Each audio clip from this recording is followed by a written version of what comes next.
नमस्कार, मैं हूं स्वप्निल वर्मा और आप सबका बहुत बहुत स्वागत है स्वप्निल जंक्शन के यूट्यूब चैनल पर।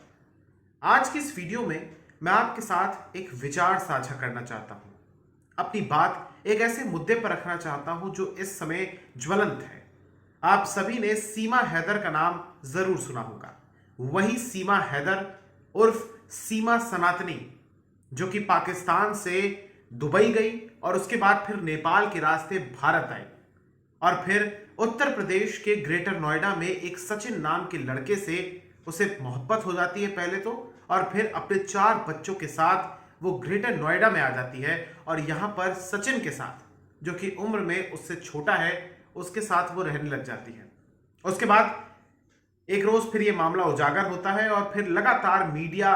उसके घर पर पहुंचता है और तरह तरह के सवाल सीमा हैदर से पूछता है और सीमा हैदर एक प्रकार से ब्रेकिंग न्यूज बन जाती है, सुर्खियों में आ जाती है। सारा हिंदुस्तान और साथ ही पाकिस्तान के भीतर भी सीमा हैदर एक जाना पहचाना नाम बन जाती है और सचिन भी एक जाना पहचाना नाम बन जाता है। लेकिन यहां पर कुछ बहुत सारी बातें हैं जो मैं आपके साथ रखना चाहता हूं, क्योंकि ये मुद्दा जो है यहां पर आपको दिल से सोचने की आवश्यकता नहीं है। यहां पर आपको अपने मस्तिष्क का, दिमाग का प्रयोग करने की आवश्यकता है, क्योंकि ये मामला हमारे एक ऐसे पड़ोसी देश से जुड़ा हुआ है जो कि हमारा शत्रु है, जो कि भारत में आतंकवादियों को भेजता है। भारत में आतंकवाद किस प्रकार से फूले फले, पनपे, किस प्रकार से भारत को चोट पहुंचाई जा सके, यहां की आंतरिक सुरक्षा, यहां की शांति को एक प्रकार से अस्थिर किया जा सके, इस कड़ी में लगातार साजिश रचता है। उस पाकिस्तान से अगर कोई नागरिक आता है तो जरूरी है कि उसकी जांच होनी चाहिए, जरूरी है कि उसे शक की नजर से देखना आवश्यक है, देखा जाना चाहिए। यहां पर मैं कोई नफरती बात नहीं कर रहा हूं, मैं ये बात स्पष्ट करना चाहता हूं। लेकिन जब मामला पाकिस्तान का होता है, पाकिस्तानी उसमें इन्वॉल्व होता है, तो यहां पर यह सोचने की आवश्यकता है कि यह भारत की आंतरिक सुरक्षा के लिए भी एक संकट, एक खतरा हो सकता है। अब यहां पर मैं जो इस वीडियो के माध्यम से विषय रखना चाहता हूं वो ये है दोस्तों, कि दरअसल सीमा हैदर की हालात, मौजूदा स्थिति क्या है, सचिन की मौजूदा स्थिति क्या है, उस पर आप सबको पता है कि क्या कुछ हो रहा है और एटीएस उससे जांच कर रही है, पूछताछ कर रही है इस पूरे मामले पर। और ये सब अब मामला आगे बढ़ेगा और आने वाले दिनों में इसमें कई परतें भी हो सकता है सामने खुलकर आए। जो उसके पास से दस्तावेज मिले, जो उसके पास से मोबाइल फोन्स मिले, उसका family background back in Pakistan क्या है, उस तमाम चीजों पर तो हमें एक प्रकार से अपडेट्स आगे मिलती रहेंगी। लेकिन एक सवाल और एक मुद्दा जो मैं इस वीडियो के माध्यम से उठाना चाहता हूं वो ये है कि दरअसल पाकिस्तान के सिंध प्रांत में, पाकिस्तान में कुल 4 प्रांत हैं दोस्तों। पाकिस्तान में एक बार फिर से आप याद रखिए कि 4 प्रांत हैं, पंजाब, बलूचिस्तान, सिंध और खैबर पख्तूनख्वा। वहां पर सिंध राज्य है और सिंध राज्य में दरअसल हिंदुओं की सबसे ज्यादा आबादी अगर पाकिस्तान में कहीं पर रहती है तो वो सिंध में ही रहती है। और ये हिंदू जो हैं वो वहां पर किस प्रकार से रहते हैं ये बताना या इसको शब्दों की शक्ल में आपके सामने पेश कर पाना मेरे लिए बेहद मुश्किल काम है, क्योंकि पाकिस्तान के भीतर अल्पसंख्यकों की जो स्थिति है, जितना शोषण उनका होता है, जितना अत्याचार उन पर किया जाता है, केवल इसीलिए क्योंकि वो किसी और धर्म के हैं।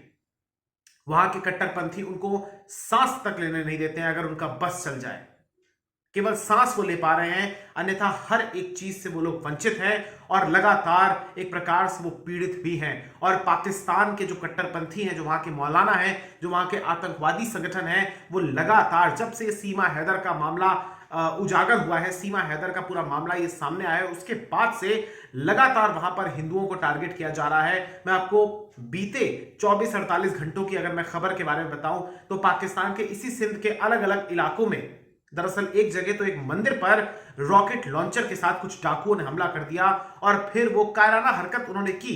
बुज़दिल कौम है, ये बात आपको माननी होगी, पाकिस्तानी, और उन्होंने एक हिंदू मंदिर पर टारगेट किया, रॉकेट लॉन्चर से हमला किया और फिर भाग गए। और इसके बाद एक और घटना हुई जो कि ये हुई इसी सिंध प्रांत में, जहां पर एक 150 वर्ष पुराना एक हिंदू मंदिर, माता का वो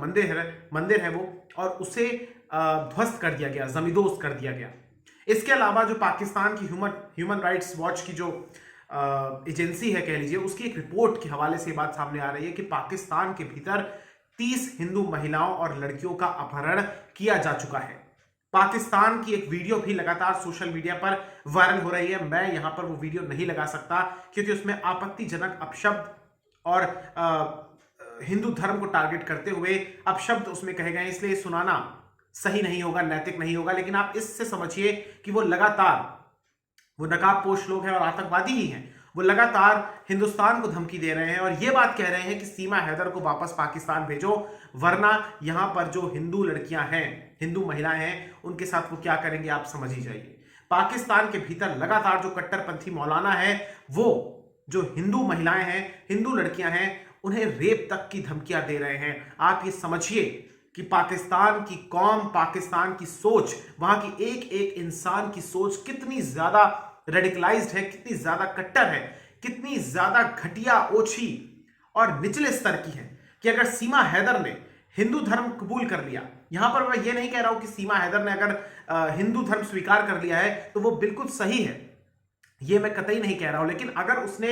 यहां पर इंडिया में आकर, अगर उसने भारत में आकर हिंदू धर्म को स्वीकार किया, हिंदू परंपराओं के अनुसार विवाह किया, तो वहां पर पाकिस्तान के कट्टरपंथियों को मिर्ची लग गई। आपको मैंने सिलसिलेवार तरीके से घटनाओं के बारे में बताया कि लगातार बीते कुछ दिनों में ही हिंदू मंदिरों पर हमले तेज हो गए, हिंदू लड़कियों के अपहरण की भी खबरें सामने आई हैं और पाकिस्तान की सरकार चुप है। दुनिया के वो तमाम लोग जो एक प्रकार से लोकतंत्र का झंडा बुलंद करते हैं, झंडा बरदार बनते हैं और कहते हैं कि हम मानवाधिकार के सबसे बड़े चैंपियन हैं, मानवाधिकार के ध्वजवाहक हैं, वो एजेंसियां, वो लोग, वो बड़े बड़े लोग, तमाम पत्रकार इस समय शामिल, जितने भी लोग हैं जो एक एजेंडा ड्रिवन चलते हैं, वो सब लोग शांत हैं। सोचिए आप, पाकिस्तान के भीतर चाहे सिख हो, चाहे हिंदू हो, चाहे ईसाई हो, चाहे कोई और धर्म के लोग हो, बौद्ध हो, जैन हो, लगातार उन्हें टारगेट किया जा रहा है। और सीमा हैदर के मामले में क्योंकि वो मुसलमान से हिंदू बन गई, इसीलिए पाकिस्तान के इन कट्टरपंथियों को एक प्रकार से ये नागवार गुजर रही है, ये बात हजम नहीं हो रही है कि ये कैसे हो गया, और लिहाजा वो लगातार पाकिस्तान के जो हिंदू हैं उनको टारगेट कर रहे हैं। पाकिस्तान में रहने वाले हिंदुओं का जीवन वैसे ही बद से बदतर है, उनके पास कोई अधिकार नहीं है, केवल अगर सांस वो ले पा रहे हैं, यही उन हिंदुओं की, उन सिखों की सबसे बड़ी पूंजी है और यही पाकिस्तानियों का उन पर एहसान है। और अंत में मैं ये बात जरूर आपसे कहना चाहूंगा दोस्तों कि पाकिस्तान जिसका झंडा आपने देखा है, हरे रंग का झंडा जिस पर चांद सितारे बने और पतली सफेद पट्टी बंधी है, उसमें पाकिस्तान के झंडे के बारे में ये कहा जाता है कि ये हरा रंग जो है ये वहां की मेजॉरिटी का है, जो बहुसंख्यक है, जो मुसलमान है, उनका रिप्रेजेंटेशन करता है। और साथ ही जो सफेद रंग है, जो ये सफेद पट्टी है, ये वहां की माइनॉरिटी यानी अल्पसंख्यकों का रिप्रेजेंटेशन करता है। लेकिन आप सोचिए उस माइनॉरिटी की हालत कितनी पतली हो गई है। वो सफेद रंग जो कहीं ना कहीं आप कह सकते हैं कि शांति का प्रतीक भी होता है, लेकिन उस पर लाल रंग से, उनके खून से वो रंग आपको दिखेगा नहीं वहां पर उस पट्टी पर, लेकिन उसके भीतर वो सफेद पट्टी नहीं बल्कि वो लाल पट्टी है और उसमें वहां के तमाम अल्पसंख्यकों का रक्त उसमें मिला हुआ है। हत्या और उत्पीड़न का एक प्रकार से उसमें सबूत दिखता है।